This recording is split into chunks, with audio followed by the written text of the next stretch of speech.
إن الحمد لله نحمده ونستعينه ونستغفره ونعوذ بالله من شرور أنفسنا ومن سيئات أعمالنا من يهد الله فلا مضل له ومن يضلل فلا هادي له أشهد أن لا إله إلا الله وحده لا شريك له وأشهد أن محمدا عبده ورسوله أما بعد فإن خير الحديث كتاب الله وخير الهدي هدي محمد صلى الله عليه وآله وسلم وشر الأمور محدثاتها وكل محدثة بدعة وكل بدعة ضلالة وكل ضلالة في النار أما بعد فأعوذ بالله السميع العليم من الشيطان الرجيم من همزه ونفخه ونفثه بسم الله الرحمن الرحيم انما يريد الله ليذهب عنكم الرجس اهل البيت ويطهركم تطهيرا۔ ناظرین و سامعین حضرات، آج ہم اہل بیت کے حوالے سے چند گزارشات بیان کریں گے کہ رسول اللہ صلی اللہ علیہ وسلم کہ اہل بیت سے محبت کرنا واجب ہے، ضروری ہے، اور یہ نبی صلی اللہ علیہ وسلم کی محبت کے تقاضوں میں سے ایک تقاضا ہے۔ یا نبی صلی اللہ علیہ وسلم کے حقوق جو ہیں اس امت پر، ان حقوق میں سے ایک حق یہ ہے کہ آپ کے اہل بیت سے محبت کی جائے۔ جامع اور ترمذی میں حدیث پاک ہے، رسول اللہ صلی اللہ علیہ وسلم نے ارشاد فرمایا کہ اپنے اللہ سے محبت کرو، اس لیے کہ وہ تمہارا خالق ہے، تمہیں بنانے والا ہے۔ پھر مجھ سے محبت کرو اس لیے کہ تمہارا جو خالق ہے وہ مجھ سے محبت کرتا ہے۔ پھر رسول اللہ صلی اللہ علیہ وسلم نے ارشاد فرمایا کہ میرے اہل بیت سے محبت کرو اس لیے کہ میں محمد صلی اللہ علیہ وسلم اپنے اہل بیت سے محبت کرتا ہوں۔ اس حدیث سے یہ ثابت ہوتا ہے کہ رسول اللہ صلی اللہ علیہ وسلم کے اہل بیت سے محبت کرنا یہ رسول اللہ صلی اللہ علیہ وسلم کا حکم بھی ہے اور آپ کی سنت بھی ہے اور آپ کا یہ امت پر حق بھی ہے۔ اسی طرح صحیح مسلم وغیرہ میں حدیث آتی ہے، رسول اللہ صلی اللہ علیہ وسلم نے ارشاد فرمایا انی تارک فیکم الثقلین، میں تمہیں دو چیزیں چھوڑ کے جا رہا ہوں اور ان دو چیزوں کو مضبوطی سے تھام لینا۔ ایک اللہ کی کتاب ہے اور ایک میرے اہل بیت کی عطرت، ان کی عزت، ان کا ادب، ان کا احترام۔ جس طرح قرآن پاک سے تمسک ضروری ہے، اس طرح اہل بیت سے تمسک بھی ضروری ہے۔ گمراہی سے بچنے کے دو ہی راستے ہیں کہ قرآن پاک سے بھی محبت ہو اور آل رسول اہل بیت سے بھی محبت ہو۔ اہل بیت سے محبت کرنا یہ تو ضروری ہے، فرض ہے، اس میں کوئی شک شبہ نہیں، بلکہ اہل بیت پر جب تک درود پاک نہ پڑھا جائے اس وقت تک اللہ تبارک و تعالی نماز قبول نہیں فرماتے۔ دیکھیں، ہر نماز کے آخری تشہد میں درود پاک کو رکھا گیا ہے، اور درود پاک کو نماز کے آخری تشہد میں فرض کر دیا گیا ہے۔ تو جب آپ درود پاک پڑھیں گے تو لازم امر ہے کہ رسول اللہ صلی اللہ علیہ وسلم کے اہل بیت کا تذکرہ بھی ہوگا اور ان پر درود بھی آئے۔ اللہم صلی علی محمد وعلی آل محمد، اللہم بارک علی محمد وعلی آل محمد۔ تو جس طرح آپ محمد صلی اللہ علیہ وسلم پر درود پڑھتے ہیں، اس طرح آل رسول پر بھی آپ ساتھ درود پڑھتے ہیں۔ تو گویا آل رسول پر، اہل بیت پر درود پڑھنا یہ فرض ہے، ضروری ہے، اور یہی رسول اللہ صلی اللہ علیہ وسلم نے سکھلایا ہے۔ جب آیت مبارکہ نازل ہوئی ان اللہ وملائکتہ یصلون علی النبی یا ایھا الذین آمنوا صلوا علیہ وسلموا تسلیما، اس آیت مبارکہ کو سن کے صحابہ کرام رسول اللہ صلی اللہ علیہ وسلم کے پاس آئے۔ حالانکہ یہاں قابل غور بات، صحابہ کرام رضوان اللہ علیہ مجمعین نے جب یہ آیت مبارکہ سنی تھی کہ اے ایمان والو، بے شک اللہ اور اس کے فرشتے نبی صلی اللہ علیہ وسلم پر درود بھیجتے ہیں، اے ایمان والو تم بھی درود و سلام پڑھو، بھیجو، تو صحابہ کرام رضوان اللہ علیہ مجمعین خود اپنی طرف سے الفاظ بنا کے درود بھیج سکتے تھے. صحابہ کرام رسول اللہ صلی اللہ علیہ وسلم کے پاس کیوں آئے؟ آپ سے آگے یہ سلام اور درود کیوں سیکھا، کیوں سمجھا، کیوں پہچانا؟ اس لیے کہ صحابہ کرام کا عقیدہ تھا کہ درود پڑھا ہوا وہی اللہ کے ہاں مقبول ہے جو درود رسول اللہ صلی اللہ علیہ وسلم پر الاسمان سے نازل ہو، جو آپ اپنی امت کو سکھائیں اور بیان فرمائیں. اپنی مرضی کے الفاظ بنائے ہوئے، جس طرح آج ہمارے معاشرہ میں بہت سارے خود ساختہ درود وضع کیے گئے ہیں. یہ درود تاج ہے، یہ درود لکھی ہے، یہ مائی ہے، یہ درود جناب مائی ہے، یہ قروڑی ہے، یہ تنجینہ ہے. یہ سارے کے سارے جو درود کے الفاظ بنائے گئے ہیں ہمارے ممالک میں، بالخصوص پاکستان میں، ہندوستان میں اور بنگلہ دیش میں، یہ سارے کے سارے وضعی الفاظ ہیں، خود ساختہ الفاظ ہیں. تو کیا ہمیں مسلمان ہونے کے ناطے سوچنا نہیں چاہیے کہ جب صحابہ کرام نے اپنی مرضی سے درود کے الفاظ نہیں بنائے تو ہمیں کیا حق حاصل ہے کہ ہم خود درود بنائیں؟ کیا ہماری ڈیوٹی درود بنانا ہے یا درود پڑھنا ہے؟ کہاں لکھا ہوا ہے قرآن میں اور حدیث میں کہ درود بناؤ؟ اے ایمان والو تم درود بنانا شروع کر دو، اے ایمان والو تم درود گھڑنا شروع کر دو، اے ایمان والو تم درود بناؤ. بنانے کا حکم نہیں دیا گیا، پڑھنے کا حکم دیا گیا ہے. اور وہ پڑھنا بھی وہی ہے جو رسول اللہ صلی اللہ علیہ وسلم نے اپنی امت کو سکھلایا ہے. جب رسول اللہ صلی اللہ علیہ وسلم خود درود بناتے نہیں، اللہ ان پہ بنا کے آسمان سے نازل کرتا ہے. جو رسول اللہ علیہ وسلم کا حق نہیں ہے وہ ہمیں حق کیسے پہنچ گیا؟ جو صدیق عمر عثمان علی کو حق نہیں بنتا، ان کو حق نہیں بنتا، ان کو حق نہیں ملا، انہوں نے اپنے الفاظ بنا کے یہ کہہ سکتے تھے یہ صدیقی درود ہے، یہ فاروقی درود ہے، یہ عثمانی ہے، یہ علوی ہے، یہ حسنی ہے، یہ حسینی ہے، یہ فاطمی ہے، یہ فلاں درود ہے، یہ عباسی ہے، یہ فلاں درود ہے. نہیں، جب صحابہ کرام رضوان اللہ علیہ مجمعین نے درود کے الفاظ خود بنائے نہیں تو ہمیں سمجھا دیا کہ درود بنانا نہیں ہے، درود آسمان سے اللہ اتارے گا رسول اللہ صلی اللہ علیہ وسلم کے سینہ اطہر پر، اور آپ کی زبان پاک سے وہ الفاظ جاری ہوں گے اور وہی امت قیامت تک پڑھے. صحابہ کرام رسول اللہ صلی اللہ علیہ وسلم کے پاس آئے، عرض کیا یا رسول اللہ صلی اللہ علیہ وسلم ہم کیف نصلی علیک، ہم آپ پر درود کیسے پڑھیں؟ سلام تو ہمیں پتہ ہے، ہمارے علم میں ہے، جب ہم آپ کے پاس حاضر ہوتے ہیں السلام علیکم کہتے ہیں. جب ہم نماز پڑھتے ہیں السلام علینا وعلی عباد اللہ الصالحین یا السلام علیکہ ایھا النبی ورحمۃ اللہ وبرکاتہ، یہ ہم پڑھتے ہیں. لیکن ہمیں یہ سلو کے جو الفاظ ہیں اس کا معنی ہمیں سمجھ نہیں آیا. تو صحابہ کرام یہ دیکھیں، سلو الفاظ بالکل لفظ عام سا ہے، عربی زبان میں استعمال ہوتا ہے، لیکن صحابہ کرام نے اس کا خود معنی نہیں کیا. اس کا مطلب ہے قرآن کا وہی معنی معتبر ہے جو رسول اللہ صلی اللہ علیہ وسلم نے بیان فرمایا. اپنی مرضی سے قرآن کی کسی لفظ کا معنی نہیں بیان کر سکتے، اور کسی ناوی یا صرفی یا گرامر کے مطابق ترجمہ کر کے بندہ کوئی نیا معنی مفہوم اخذ کرنے کی کوشش کرے تو یہ گمراہی ہے. بھائیو، قرآن اور حدیث کا وہی معنی کرنا چاہیے جو رسول اللہ صلی اللہ علیہ وسلم نے بیان فرمایا. جس لفظ کا جو معنی متعین رسول اللہ صلی اللہ علیہ وسلم نے کر دیا ہے وہی معنی ہمارے لیے معتبر ہے. تو رسول اللہ صلی اللہ علیہ وسلم نے فرمایا میرے صحابہ قولوا اللہم صلی علی محمد وعلی آل محمد، یہ درود میں محمد صلی اللہ علیہ وسلم تمہیں سکھلا رہا ہوں، یہ درود مجھ پہ پڑھا کرو. تو اہل بیت پر درود پڑھنا واجب ہے، جیسے رسول اللہ صلی اللہ علیہ وسلم پر درود پڑھا جاتا ہے ویسے ہی اہل ایمان کو نبی صلی اللہ علیہ وسلم نے صلو علیہ وسلم تسلیما کے تحت جو درود کے الفاظ سکھلائے ہیں اس میں آپ کی اپنی ذات پر بھی درود ہے اور آپ کے اہل بیت پر بھی درود.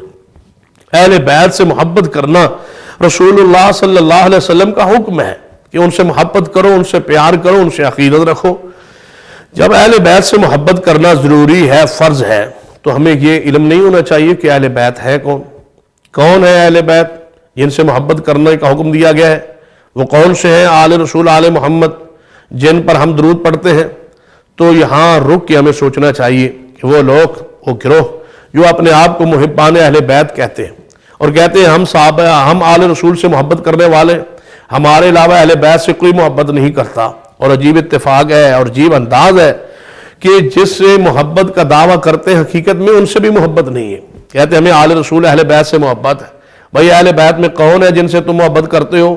کہتے ہیں ایک آپ کی بیٹی ہے فاطمہ الزہرا رضی اللہ تعالیٰ عنہ، اور ایک آپ کے دماد حسین علی المرتضی رضی اللہ تعالیٰ عنہ، اور دو آپ کے نواسے حسنین کریمین. یہ ہے ان کی محبت کا مرکز اور محور، یہی ہے محبت.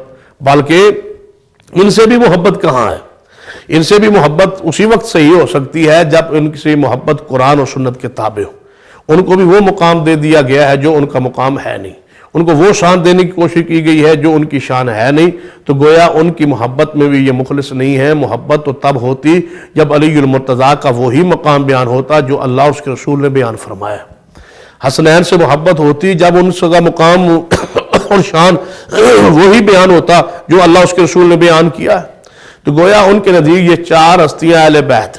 ہم نے کہا کہ نہیں، اہل سنہ اہل الحدیث کا یہ عقیدہ ہے کہ نبی صلی اللہ علیہ وسلم کی ازواج مطہرات جو ہیں یہ اہل بیت کی اصل ہیں، یہ اہل بیت کی ہے، یہ اہل بیت کی جڑ ہیں، یہ اہل بیت کی بنیاد ہیں۔ یہیں سے اہل بیت بنتے ہیں، کیونکہ اہل بیت میں اولاد کا ہونا ضروری نہیں ہے، اہل بیت میں بیوی کا ہونا ضروری ہے۔ اہلیہ کسے کہا جاتا ہے؟ بیوی کو۔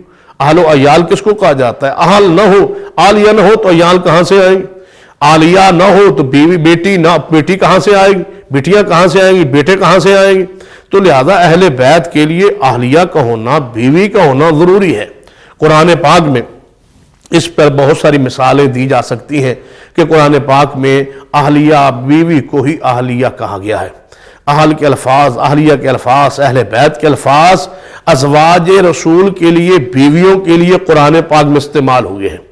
آئیے میں مثال بیان کرتا ہوں، ایک دلیل دیتا ہوں جو قرآن پاک میں موجود ہے۔ سورہ ہود اور 12واں پارہ ہے قرآن پاک کا، وہاں اللہ تبارک و تعالیٰ نے سیدنا ابراہیم علیہ السلام کی زوجہ محترمہ سیدہ سارہ علیہ السلام کا ذکر کیا ہے۔ سارہ علیہ السلام کے بطن سے اولاد نہیں ہے، ابراہیم علیہ السلام کی ابھی تک اولاد نہیں ہے، نہ بیٹا ہے نہ بیٹیاں ہیں، گھر میں صرف ایک بیوی موجود ہے اور قرآن پاک نے ان کو اہل بیت کہا۔ اب میں سوال کرتا ہوں، پوچھتا ہوں کہ اگر سیدنا ابراہیم علیہ السلام کی زوجہ محترمہ اماں سارہ علیہ السلام وہ اہل بیت میں ہیں تو سیدہ خدیجہ القبریٰ، سیدہ عائشہ، سیدہ حفصہ، ام حبیبہ، میمونہ، سیدہ زینب، سیدہ سودہ رضوان اللہ علیہن اجمعین یہ اہل بیت میں کیوں نہیں؟ اب قرآن پاک کے انداز پہ غور کریں، یہ اللہ کے فرشتے ہیں، انسانی صورت اختیار کر کے ابراہیم علیہ السلام کے پاس آتے ہیں۔ آپ نے دیکھا یہ مہمان ہیں، دور سے آئے ہوئے لگتے ہیں، ہمارے علاقے کے تو ہیں نہیں، تو لازم بات ہے انہوں نے کھانا ہوگا، تو آپ نے بچڑے کو لیا، بچڑے کو پکڑا، اس کو ذبح کیا، گوشت بنایا، تیار کیا اور مہمانوں کے سامنے رکھ دیا۔ فرشتوں نے کھانے کی طرف متوجہ ہی نہ ہوئے، کیونکہ جو فرشتے ہوتے ہیں وہ کھانے سے، پینے سے، ان چیزوں سے وہ مبرہ ہیں، پاک ہیں، معصوم ہیں، وہ کھانا نہیں کھاتے۔ ان کی تسبیحات، ان کا اللہ کا ذکر، حمد و تسبیح، یہی ان کی خوراک ہے۔ یہ وہ دنیا کے یہ جو کھانے ہیں بشری جو ہماری تقاضے ہیں وہ کھانا نہیں کھاتے۔ اور اس سے ایک بات یہ بھی ثابت ہوتی ہے کہ اگر کبھی نوری فرشتہ انسانی صورت اختیار کر کے آئے تو وہ کھانا نہیں کھاتا، اور رسول اللہ صلی اللہ علیہ وسلم کا کھانا، سحری تناول کرنا، دودھ کا پینا، پانی کا پینا، کھجوروں کا کھانا اور دعوت قبول کرنا، یہ سارے کے سارے واقعات و احادیث اس بات کے دلائل ہے کہ قل انما انا بشر مثلکم، کہ رسول اللہ صلی اللہ علیہ وسلم کی بشریت میں کوئی شک شبہ نہیں ہے۔ سیدنا ابراہیم علیہ السلام نے جب دیکھا کہ یہ مہمان میرے ہیں، میں نے ان کے لیے بچڑا ذبح کیا ہے، گوشت بنایا ہے اور یہ میرا کھانا ہی نہیں کھاتے، ڈر گئے، پریشان ہو گئے کہ یہی کہیں یہ میرے مخالف تو نہیں آگے، دشمن تو نہیں آگے۔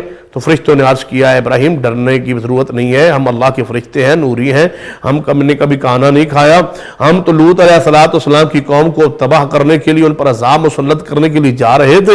اللہ تبارک و تعالی ہمیں فرمایا جاتے جاتے ابراہیم علیہ السلام کو خوشخبری دیتے جانا، ان کی بیوی جو ہے سیدہ سارہ علیہ السلام پریشان ہے، ان کی بیوی کو خوشخبری دے دینا، پیغام دے دینا کہ اللہ تبارک و تعالی تمہیں بیٹا عطا فرمائے گا، اور اس کا آگے پھر وہ جوان بھی ہوگا، اس کا نام اسحاق ہوگا، اس کی شادی ہوگی، پھر اس کے آگے نسل سے یعقوب علیہ السلام تمہارا پوتا بھی اللہ تمہیں عطا فرمائے گا۔